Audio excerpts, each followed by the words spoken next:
Hey brother! Jay Incredibles 2 comes out next week and I am so excited. Like, is it next week yet? Dang it. Nope, still today. Not only is the first movie my favorite Pixar movie, but having a new Pixar movie at all means we get to expand the Pixar theory, and of course, let's start with the classic set number 10, A113, the Luxo Ball, and John Ratzenberger. Now we're gonna go ahead and group these three together because of course they are the core Easter eggs in every Pixar movie. The Luxo Ball is famous for being in Luxo Jr., Pixar's first anything ever, exclusively a Pixar Easter egg, but it has appeared in every single film except for Monsters, Inc. Now, normally it's like on an office door or something like it was here in Coco, but the first Incredibles got really creative for it and was actually the number above Bob's holding cell, but you actually had to piece it together.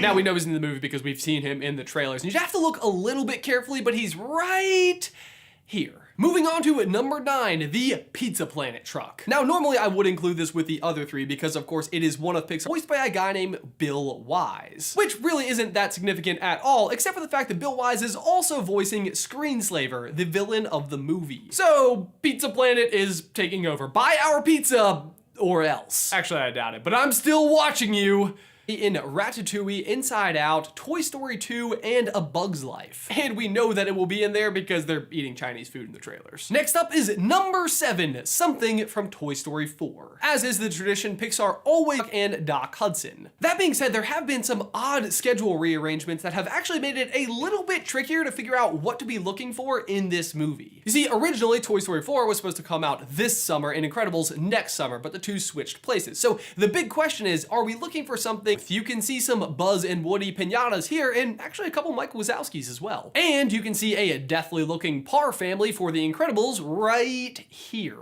So with that in mind, The Incredibles 2 absolutely should have some kind of Toy Story stuff, but what else? The only dragon. Now, I doubt that we'll see an actual dragon in Incredibles 2, but maybe just a logo or on a poster or something. Moving on though to number 6, the voice actor of Dash. We saw this with Finding Nemo and Finding Dory, where the original voice actor for Nemo actually movie. So just keep your ears open if they just like randomly cut to a pedestrian like with a one-liner, and then keep your eyes open at the end of the movie for the credits to see if you can spot him. Up next is number 5, Evelyn Dever. Now, this is less of an Easter egg and maybe more of a potential plot point for Endeavor. The movie, this artwork, yikes, and this voiceover, The Screenslaver interrupts this program for an important announcement. Definitely are hinting at the idea that kind of hypnotized the public. Plus, if it's a female villain, that works really nicely with Helen kind of taking over as the main character of this movie. Anyway, the one thing that we absolutely know for sure is that the Underminer is just so not the key villain. Also possibly the pizza guy is. That is set up mid-game. Now, this may just seem kind of like a prop for the background, but the pieces themselves are actually set up to match what is known in chess circles as the game of the century. In this game, 13-year-old Bobby Fischer defeats 26-year-old chess master Donald Byrne. This match was Bobby's coming out party for herself as the young boy in this analogy, and that the supers are the much more formidable opponent. And or that Dash, Violet, and Jack Jack are quite literally the younger adversaries of him and Frozone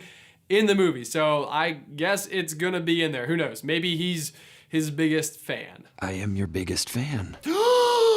Usher is totally gonna be the villain.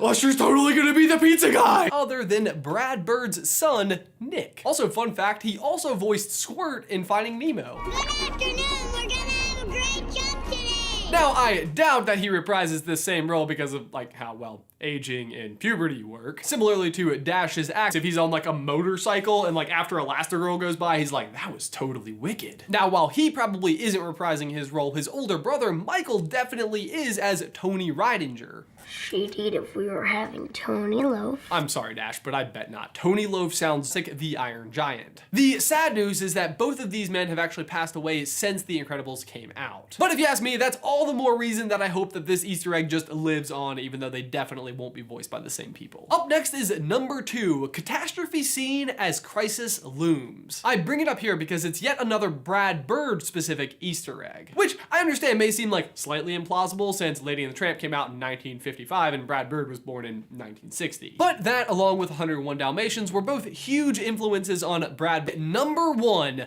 the Elasticycle. Every Pixar movie has its signature hardest to animate thing, and in this particular movie, this is that thing. We always love figuring out what it is and learning more about it. Actually, I made an entire video about it. You can check it out by clicking the card.